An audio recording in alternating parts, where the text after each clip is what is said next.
పట్టిన చేతులకి దుమ్ము దులపకపోతే నిద్ర పట్టదు అంటూ ఫైనల్లీ చిరంజీవి రియాక్షన్ ఇప్పుడు అందరికీ ఎంతగానో షాకింగ్‌ని గురి చేస్తుంది. అలానే తను ఏం చేయబోతున్నారనే విషయంపై కూడా ఆతృత పెరుగుతూ కనిపించేసింది. ఇప్పటికే తెలిసింది మెగా ఇంట నిహారిక కొణిదెల ఎంత గారాల పట్టి అనేది. తను ఇండస్ట్రీలో తనకంటూ తనను ప్రూవ్ చేసుకోవడానికి హీరోయిన్‌గా, ప్రొడ్యూసర్‌గా తన సత్తాని చాటుకుంటూ వస్తుంది. అలానే మెగా ఇంట అమ్మాయిల్ని కన్నెత్తి చూసేందుకు కూడా ఏ ఒక్కరికి కూడా ఇండస్ట్రీలో ధైర్యం ఉండదట. జెట్ సెక్యూరిటీ బాడీగార్డ్స్‌తో ఎప్పటికప్పుడు మెగా కుటుంబం అమ్మాయిలు కనిపిస్తూనే ఉంటారు ఇండస్ట్రీలో తిరుగుతూ.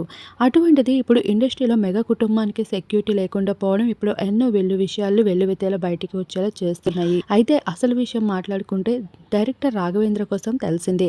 తను ఎన్నో సినిమాలు తీశారు. ఇక తన వందలాది సినిమాలు బ్లాక్ బస్టర్ హిట్ కూడా అవుతూ మంచి గుర్తింపుని అందుకున్నారు. 85 ఏళ్లు పైన పడిన రాఘవేంద్ర గారికి సంబంధించిన ఇప్పుడు ఒక విషయం బయటపడుతూ వచ్చేసింది. ఈ భాగంగానే నిహారిక కొణిదెల రాఘవేంద్ర గారికి సంబంధించిన ఒక విజువల్ అయితే ఇప్పుడు సోషల్ మీడియాలో బాగా వైరల్ అవుతుంది. నిహారిక రాఘవేంద్ర గారిని పలకరించడానికి దగ్గరికి వెళ్తే ఇబ్బందికరంగా తడుముతూ తననైతే ఇబ్బంది పెడుతున్న వీడియో ఇప్పుడు సోషల్ మీడియాలో వైరల్ గా మారింది. ఆ సమయంలో నిహారిక వినయం ప్రదర్శిస్తూ ఆ ఏజ్ కి ఎంతగానో గౌరవిస్తూ అక్కడి నుండి వెళ్ళింది. అలానే రాఘవేంద్ర గారికి సంబంధించిన మరో వీడియో కూడా సోషల్ మీడియాలో బాగా వైరల్ అవుతున్నాయి.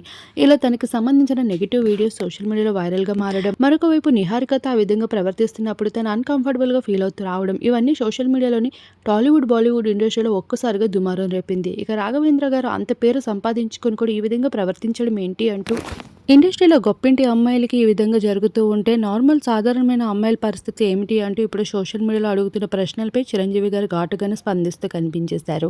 మరి ఈ విభేదాలపై ఏ విధంగా రియాక్ట్ అవుతారో రాబోయే రోజుల్లో అనేది చూడాల్సి ఉంది.